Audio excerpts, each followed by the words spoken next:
Breakfast ನ್ಯೂಸ್ಗೆ ಮತ್ತೊಮ್ಮೆ ಸ್ವಾಗತ. ಆಟೋ ಚಾಲಕರಿಗೆ ಇಲ್ಲಿದೆ ಎಚ್ಚರಿಕೆಯ ಸುದ್ದಿ. ಗ್ರಾಹಕರು ಕರದಲ್ಲಿಗೆ ಬರಲಿಕ್ಕೆ ನೀವು ನಿರಾಕರಿಸಿದ್ರಿ ಅಂತಂದ್ರೆ ದೊಡ್ಡ ಮೊತ್ತದ ದಂಡ ಕಟ್ಟಬೇಕಾಗತ್ತೆ. ಜೊತೆಗೆ ನಿಮ್ಮ ಆಟೋ ಕೂಡ ಸೀಸ್ ಆಗುತ್ತೆ, ನಿಮ್ಮ ಪರವಾನಗಿ ಕೂಡ ರದ್ದಾಗುತ್ತೆ. ಗ್ರಾಹಕರ ಕರೆಯನ್ನ ನಿರಾಕರಿಸುವವರ ಮೇಲೆ ಶಿಸ್ತು ಕ್ರಮ ಜರುಗಿಸಲಿಕ್ಕೆ ಟ್ರಾಫಿಕ್ ಪೊಲೀಸರು ಸಜ್ಜಾಗಿದ್ದಾರೆ.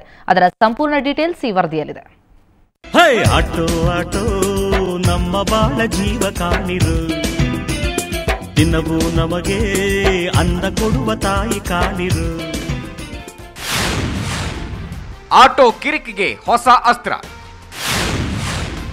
ಕರೆದಲ್ಲಿ ಬಾರದ ಆಟೋಗಳಿಗೆ ಮುಟ್ಟಲಿದೆ ಬಿಸಿ.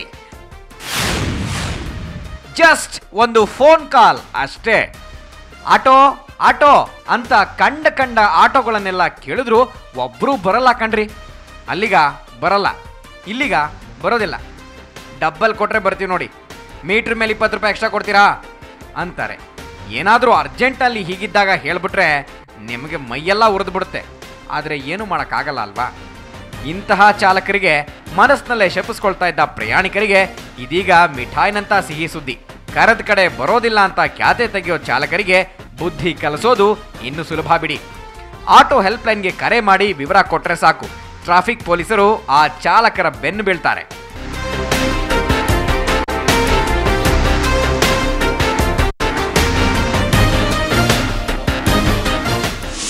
ಅವ್ರಿಗೇನು ಪರವಾನಗಿ ಕೊಟ್ಟಿದ್ದಾರೆ, ಬೆಂಗಳೂರು ನಗರದಲ್ಲಿ ಎಲ್ಲಿ ಕರೆದು ಬರಬೇಕು ಅಂತ, ಅಂಥದ್ದು ವೈಲೇಷನ್ ಆಗುತ್ತೆ. ಕೋರ್ಟ್ಗೆ ಕಳಿಸ್ತಾ ಇದ್ದೀವಿ, ವೈಲೇಷನ್ ಆಫ್ ಪರ್ಮಿಟ್ ಕಂಡೀಷನ್ ಅಂತ. ಅಲ್ಲಿ ಫೈನ್ ಅಪ್ ಟು 2,000 ರೂಪಾಯಿ ಇರೋದ್ರಿಂದ ಸ್ವಲ್ಪ ಅದು ಕಠಿಣವಾಗಿದ್ದರೆ ಸ್ವಲ್ಪ ಈ ರೆಫ್ಯೂಸ್ ಕೇಸಸ್ ಏನಿದೆ ಸ್ವಲ್ಪ ಕಡಿಮೆ ಆಗ್ಬೋದು ಮತ್ತು ಜನರಿಗೆ ಒಳ್ಳೆಯ ಆಟೋ ಸೇವೆ ಸಿಗ್ಬೋದು ಅಂತ ನಮ್ಮ ನಿರೀಕ್ಷೆ ಇದೆ. ಈ ಮುಂಚೆ ಪ್ರಯಾಣಿಕರು ಕರೆದ ಕಡೆ ಬಾಡಿಗೆಗೆ ಬಾರದ ಚಾಲಕರಿಗೆ 100 ರೂಪಾಯಿ ದಂಡ ವಿಧಿಸಲಾಗ್ತಾ ಇತ್ತು. ಆದರೆ ಇದರಿಂದ ಏನೂ ಚಾಲಕರ ವರ್ತನೆ ಸುಧಾರಿಸಲಿಲ್ಲ. ಹೀಗಾಗಿನೇ ಪೊಲೀಸರು ಈಗ ಕಠಿಣ ಕ್ರಮಕ್ಕೆ ಮುಂದಾಗಿದ್ದಾರೆ. ಏನೇನ್ ಕ್ರಮ?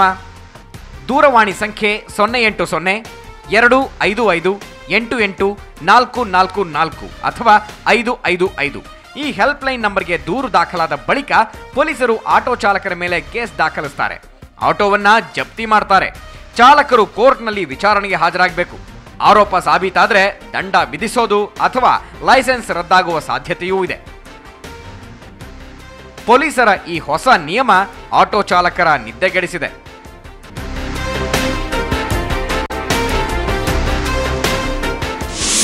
ಭಾನುವಾರ ಸೀಜ್ ಮಾಡಿದ್ರು. ಭಾನುವಾರ ಆಯಿತು, ಗಾಡಿ ಸೋಮವಾರ ಆಯಿತು. ನಾನು ಇಲ್ಲಿ ಕೋರ್ಟ್ ಕಟ್ಬಿಟ್ಟು ಬಂದು ಮನೆಗೆ ಹೋಗೋವ್ರಿಗೂ ನನ್ನ ಗ್ಲಾಸ್ ಆಯಿತು. ಅದು 1,000 ರೂಪಾಯಿ ಮತ್ತು ಇದು 2,500 ರೂಪಾಯಿ ಎಲ್ಲ ಕೋರ್ಟ್ ಖರ್ಚಿಂದ ಮತ್ತು ಫೈನಿಂದ ಟೋಟಲ್ 3,500 ರೂಪಾಯಿ ಖರ್ಚಾಯಿತು. ನಾನು ಬೆಳಗ್ಗೆ 8 ಗಂಟೆಯಿಂದ 6 ಗಂಟೆ ಲಾಸ್ಟ್ ಆಟೋ ಓಡಿಸೋದು. ಅದು ಮನೆಗೆ ನನಗೆ ಅರ್ಜೆಂಟಾಗಿ ವಿಜಯನಗರದ ಕೆಲಸ ಇತ್ತು ಸರ್ ಅಂತ ಆಗರದು ಕೈ ಮುಗಿದು ಕೇಳ್ತಾ ಹೋಗ್ತೀನಿ ಅವ್ರಿಗೆ ಸ್ವಲ್ಪನೂ ಅವ್ರಿಗೆ ಕರುಣೆನೇ ತೋರಿಸ್ತಾರೆ. ನನಗೆ ಈ ಥರ ತೊಂದರೆ ಕೊಟ್ಟರಲ್ಲ, ಇವು ನನ್ನ ಮಕ್ಕಳಿಗೆ ಅಡ್ಮಿಷನ್ ಮಾಡಬೇಕು, ಎಲ್ಲಿಂದ ಕಟ್ಟಲಿ ನಾನು? ಆಟೋ ಚಾಲಕರಿಗಾಗಿ ಈ ನಿಯಮ ಕೊಂಚ ಕಠಿಣವಾಯಿತೇನೋ ಎನ್ನಿಸಿದ್ರು ಪ್ರಯಾಣಿಕರ ಹಿತದೃಷ್ಟಿಯಿಂದ ಇದೊಂದು ಉತ್ತಮ ನಿರ್ಧಾರ ಅನ್ನೋ ಅಭಿಪ್ರಾಯ ವ್ಯಕ್ತವಾಗಿದೆ. ಚಾಲಕರು ತಮ್ಮ ನಡವಳಿಕೆ ಬದಲಿಸಿಕೊಂಡ್ರೆ ಇಷ್ಟೆಲ್ಲ ಕಷ್ಟ ಅನುಭವಿಸೋದು ತಪ್ಪುತ್ತೆ. ರಜನಿ ಎಂಜಿ, ಸುವರ್ಣ ನ್ಯೂಸ್ 24/7 ಬೆಂಗಳೂರು. ಇನ್ನು ಇವತ್ತು ದ್ವಿತೀಯ PUC ವಿದ್ಯಾರ್ಥಿಗಳಿಗೆ ಢವಢವ, ಯಾಕಂದ್ರೆ ದ್ವಿತೀಯ PUC ಫಲಿತಾಂಶ ಇವತ್ತು ಪ್ರಕಟವಾಗಲಿದೆ. ಒಟ್ಟು 5,96,000ಕ್ಕೂ ಹೆಚ್ಚು ವಿದ್ಯಾರ್ಥಿಗಳ ಭವಿಷ್ಯ ನಿರ್ಧಾರವಾಗಲಿದೆ. ಬೆಳಿಗ್ಗೆ 11 ಗಂಟೆಗೆ ಪದವಿ ಪೂರ್ವ ಶಿಕ್ಷಣ ಮಂಡಳಿಯಲ್ಲಿ ಸಚಿವ ವಿಶ್ವೇಶ್ವರ ಹೆಗಡೆ ಕಾಗೇರಿ ಫಲಿತಾಂಶದ ವಿವರಗಳನ್ನು ಬಹಿರಂಗಪಡಿಸಲಿದ್ದಾರೆ. ಮಧ್ಯಾಹ್ನ 1 ಗಂಟೆಗೆಲ್ಲ ಎಲ್ಲಾ ವೆಬ್ಸೈಟ್ಗಳಲ್ಲಿ ಫಲಿತಾಂಶ ಪ್ರಕಟಗೊಳ್ಳಲಿದೆ. ಇನ್ನು ಮೇ 24ರಂದು ಎಲ್ಲಾ ಕಾಲೇಜುಗಳು ಫಲಿತಾಂಶದ ವಿವರಗಳನ್ನು ಪ್ರಕಟಿಸಲಿವೆ. ಕಳೆದ ಮಾರ್ಚ್ 15ರಿಂದ ದ್ವಿತೀಯ PUC ಪರೀಕ್ಷೆ ಆರಂಭವಾಗಿತ್ತು. ಆದರೆ ಭೌತಶಾಸ್ತ್ರ ಹಾಗೂ ಗಣಿತಶಾಸ್ತ್ರ ಪ್ರಶ್ನೆ ಪತ್ರಿಕೆಗಳು ಸೋರಿಕೆಯಾದ ಕಾರಣ ಮಾರ್ಚ್ 30ಕ್ಕೆ ಮುಗಿಬೇಕಾದ ಪರೀಕ್ಷೆಯನ್ನ ಏಪ್ರಿಲ್ 3ರವರೆಗೆ ನಡೆಸಲಾಗಿತ್ತು. ಇದೇ ಕಾರಣದಿಂದಾಗಿ ಫಲಿತಾಂಶ ಕೂಡ ವಿಳಂಬವಾಗಿದೆ. ಒಟ್ಟು 3,20,000 ಬಾಲಕರು, 2,75,000 ಬಾಲಕಿಯರು ಪರೀಕ್ಷೆ ಬರೆದಿದ್ದಾರೆ.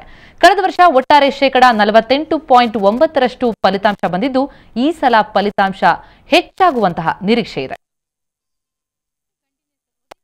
ಅಂದಹಾಗೆ ಇನ್ನೊಂದು ಸಿಹಿ ಸುದ್ದಿ, ನಿಮ್ಮ ಸುವರ್ಣ ನ್ಯೂಸ್ನಲ್ಲಿ ಕೂಡ ನೀವು ಮೆಸೇಜ್ ಮಾಡಿ, ಸುವರ್ಣ ನ್ಯೂಸ್ಗೆ ಮೆಸೇಜ್ ಮಾಡಿ ನಿಮ್ಮ ಫಲಿತಾಂಶವನ್ನ ನೀವು ಪಡಿಬಹುದು. ಮಧ್ಯಾಹ್ನ 1 ಗಂಟೆಯ ನಂತರ ಸುವರ್ಣ ನ್ಯೂಸ್ಗೆ ನೀವು SMS ಮಾಡಿದ್ರೆ ಸಾಕು, ನಿಮ್ಮ ಫಲಿತಾಂಶ ಸಿಗುತ್ತೆ.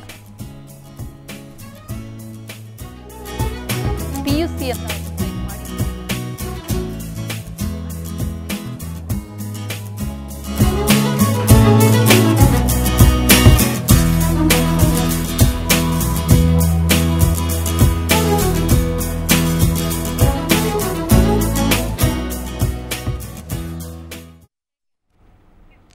ಓಕೆ, ಇನ್ನು ಕರ್ನಾಟಕದಲ್ಲಿ ಗೋಲ್ಡ್ ರೇಟ್ ಎಷ್ಟಾಗಿದೆ ಅಂತ ಬನ್ನಿ ನೋಡೋಣ. 22 ಕ್ಯಾರೆಟ್ನ 10 ಗ್ರಾಂ ಚಿನ್ನಕ್ಕೆ 27,450 ರೂಪಾಯಿ, 24 ಕ್ಯಾರೆಟ್ನ 10 ಗ್ರಾಂ ಚಿನ್ನಕ್ಕೆ 30,250 ರೂಪಾಯಿ.